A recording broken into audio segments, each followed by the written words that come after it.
early 16th century, a powerful new force emerged in the Horn of Africa, the Adal Sultanate. Located in modern-day Somalia and eastern Ethiopia, the Adal Sultanate was determined to challenge the long-standing dominance of the Christian Ethiopian Empire. At the helm of the Adal Sultanate was the ambitious and militarily adept ruler Ahemed Gragn. Gragn, whose name means the left-handed, was a skilled commander who modernized the Adal forces by obtaining advanced firearms and artillery from the Ottoman Empire. This gave the Adal army a significant technological advantage over the traditionally armored Ethiopian troops, who still relied on swords, spears, and shields. In 1529, Ahemed Gragn launched a massive invasion of the Ethiopian Empire, marking the beginning of a protracted and devastating conflict. Gragn's well-trained and well-equipped forces systematically conquered large swaths of Ethiopian territory, burning churches, monasteries, and villages in their path. The reigning Ethiopian emperor, Lebna Dengel, was powerless to stop the relentless Adal onslaught, as his army was outmatched in both firepower and tactics. Desperate for assistance, Lebna Dengel turned to the Portuguese, who had recently established a presence on the eastern coast of Africa. The Portuguese, recognizing the threat that the Adal Sultanate posed to their own interests in the region, agreed to send a small contingent of troops and firearms to aid the Ethiopians. However, before the Portuguese reinforcements could arrive, Lebna Dengel died in 1543, leaving the Ethiopian Empire in a vulnerable position. Lebna Dengel's son, Gelawdewos, then ascended to the Ethiopian throne.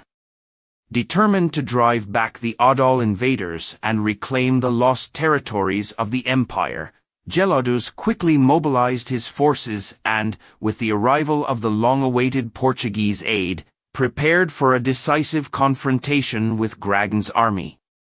Gelawdewos understood the gravity of the situation. The Ethiopian Empire was on the brink of collapse, and he knew that only a decisive victory could save his nation from Adal domination.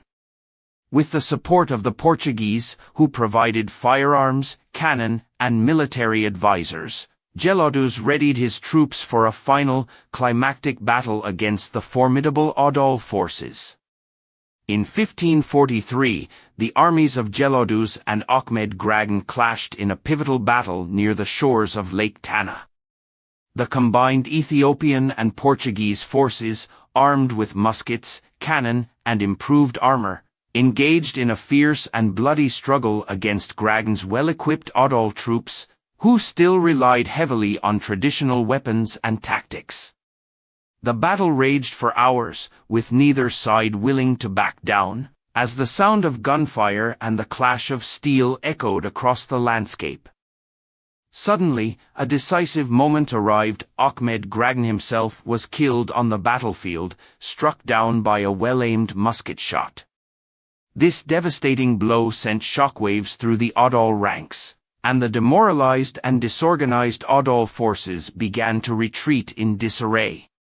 Seizing the opportunity, Gelawdewos and his men launched a vigorous counteroffensive, pressing their advantage to rout the enemy. With Gragn's death, Gelawdewos embarked on a systematic campaign to retake the territories that had been conquered by the Adal Sultanate over the previous decade. The Ethiopian Empire, bolstered by its victory and the continued support of the Portuguese, entered a period of recovery and resurgence, securing its independence and Christian heritage for centuries to come. The defeat of Ahemed Gragn and the Adal Sultanate marked a pivotal moment in Ethiopian history. Gelawdewos's triumph not only safeguarded the country's religious identity and political sovereignty, but also solidified its status as a regional power in the Horn of Africa. This victory paved the way for a renewed era of stability, prosperity, and cultural flourishing for the Ethiopian Empire, which would go on to play a central role in the history of the region for generations to come. Thank you so much to all my wonderful channel subscribers.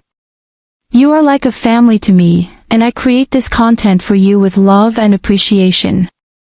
Don't forget to subscribe and like this video to support the creation of more content on topics like wisdom, history, and intelligence.